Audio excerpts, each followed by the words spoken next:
which will come after Darcy and I talk about the REL Southwest and the Region 14 Comprehensive Centers work and how these two centers have, over the last few years, supported TEA in some of the Grow Your Own work. So now I'd like to invite Darcy to turn on her webcam and talk about how Region 14 has supported TEA. Thank you. Hi, everyone. Well, I was saying thank you, Liz, and that there are some great questions in the chat. So Ron, I know you'll look at those and we can address those in the Q&A portion. So I am Darcy Pietryka. I'm a senior capacity builder with the Region 14 Comprehensive Center. And for those of you who aren't familiar, the Comprehensive Center Network, it's a network of 20 centers around the country. They're funded by the U.S. Department of Education. And we work with states to provide capacity building services. We also work with regional co-op centers and districts. And the goal is really, as all of us are doing, to improve educational outcomes for all of our students. And in particular, Region 14, we work with Arkansas, Louisiana, and Texas. And as Liz mentioned, I work with these states in the areas of educator effectiveness and equity, and specifically with Ron and his team on the Texas GYO program. And so before I start and say any more, we were interested in learning a little bit more about all of you and about your GYO programs. So we wanted to ask you to participate in a poll and respond to these. How many of you have or have seen a logic model for your GYO program or for a GYO program, a framework, or an implementation guide? So if you just take a few moments, and Shoshana will close the poll and let you know when we're closing it down and then share the results. We're interested in learning a little bit about this. Okay, so it looks like about 15% of you all who responded have seen or have logic models, a little more, 36% with a GYO framework, 23% with implementation guides, and then 53% with none of the above. And we ask that because when we started work with Texas and then really across the country, I think many of us have been in the space for a long time, we didn't see a lot of these things.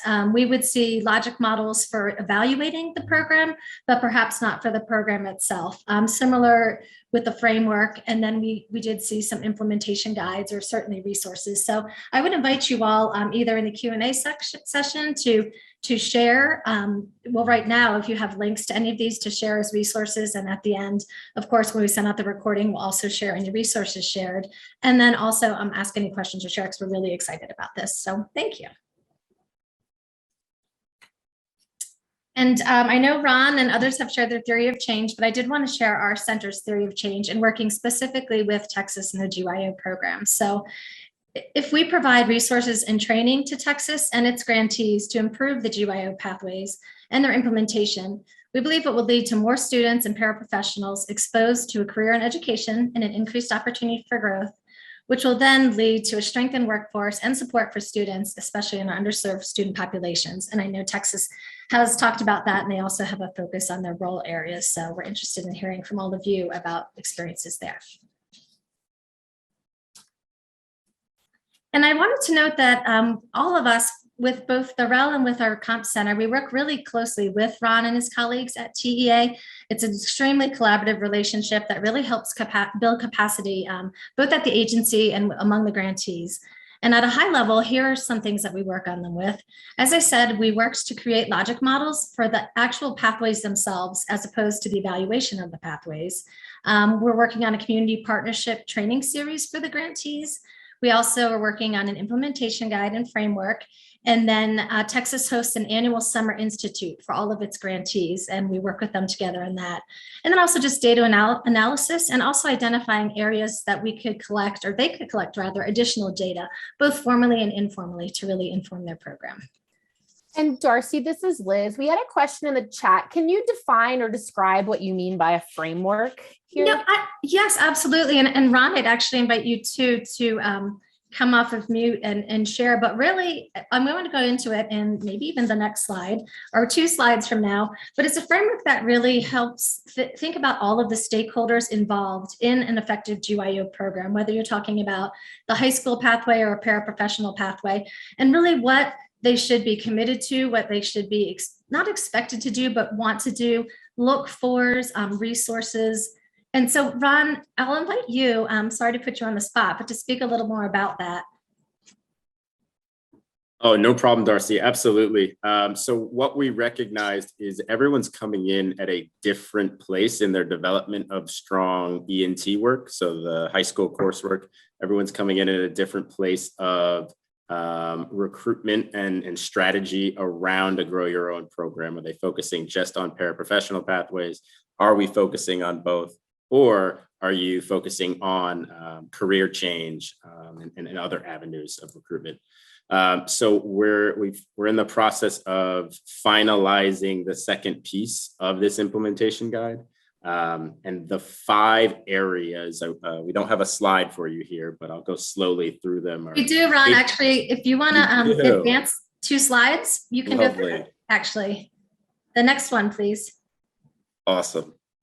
So I was going to mention here the 5 areas that we're honing in on supports and resources. And this will be available on the launch of the new Grow Your Own and Ready, Set, Teach website when that becomes available. But that's HQIM, so strong curriculum and teaching resources, making those available for all districts, not just GYO districts. And we'll be using Summer Institute this year to kind of unravel that work that's going on. Strong community partnerships, and family involvement, the piece that Darcy was focusing on earlier. We know that this work, in order for it to be sustainable, districts have to think through what happens when the 2-year grant period is up, what happens when state funding or federal, in the case of T-class, what happens when that funding disappears, and what is going to remain in place, what structures, systems, partnerships will be there. And we kind of see this as seed funding for districts to go out there, and a lot of them already come in with several partnerships. So having this is in addition to that, but really thinking through with this influx of districts that we're going to be supporting, how can we make sure we support as many of those districts as possible to when the grant funding runs out, GYO is still running without the Grow Your Own grant. You're on mute, Darcy. Oh my goodness. Thank you. In the guide, as I was saying earlier, in each of those sections, and we will share it as soon as it's available on the new website, there are some essential actions is what we've called them. And there are timelines for each group of stakeholders. There's a companion readiness assessment that people can take. So, and there's also, of course, background on just GYO programs, some of which Liz provided, and then specific to the Texas GYO program. So thank you. And then the last thing I'll talk about is this, Ron just touched on it, the community partnership training series. And really, I'll full transparency, we had worked with TA, we had envisioned, based on grantee feedback, that they really wanted and needed help in these partnerships, that they came with them and thinking about sustainability. So we had initially thought of this as a 3-part training series, which is these 3 buckets you see of developing engaged educators, the experience of teaching and then sharing and implementing your program, and then building this committed pipeline of future educators. And what we realized, we're still sticking with all of those topics that you see there, but what we're doing now, it will be available on TEA's website, the GYO website.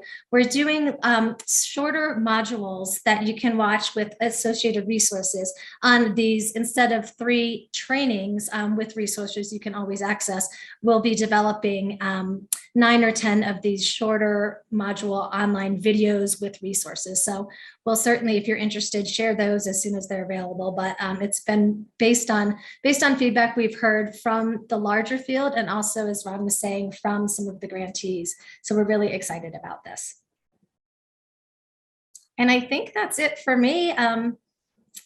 So thank you.